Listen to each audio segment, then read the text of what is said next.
Major, Mr. go ahead. President. Sure. Mr. President, Senator Schumer came out and said that the meeting, from his point of view and Speaker Pelosi's, was contentious.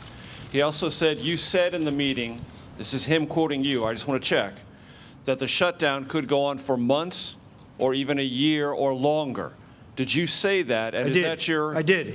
Is that your assessment of where we are? Absolutely, I said that.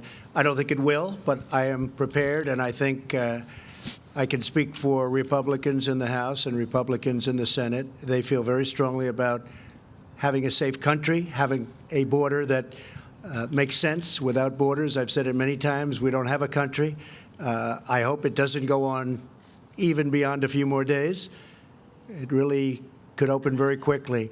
I told them that bring who you want. We have 3 people. You can ideally bring 3, but you can bring 6, you can bring 9, you can bring 12. And they're going to be working over the weekend. I think it may have been somewhat contentious, but I think it was very productive. I have to say that. And I think he said that, too. What was the productive part from your point of view, Mr. President? Did the Democrats move at all in your direction on funding of a border barrier? Well, I don't want to get into that because I don't want to put them in a position where they have to justify anything to a lot of the people that they have to make happy. We want to save lives. We want children to be safe. The children are being decimated.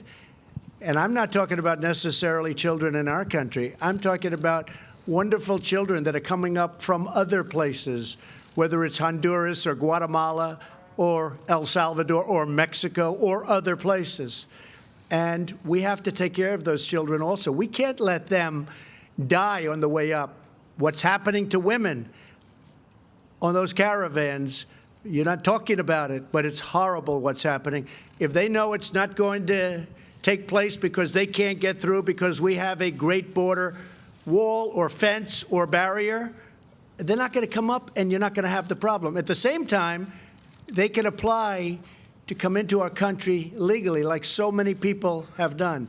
And we need people, Major. We have to have people because we have all these companies coming in. We need great people, but we want them to come in on a merit basis, and they have to come in on a merit basis. They can't come in the way they've been coming in for years. I get calls from the great tech companies, and they're saying, we don't allow people at the top of their class at the best schools in the country, we don't allow them to stay in our country. So they end up going back to China and Japan and so many other countries all over the world, and we don't keep them. They get educated at our finest schools, and then we don't allow them through a various set of circumstances to have any guarantees of staying.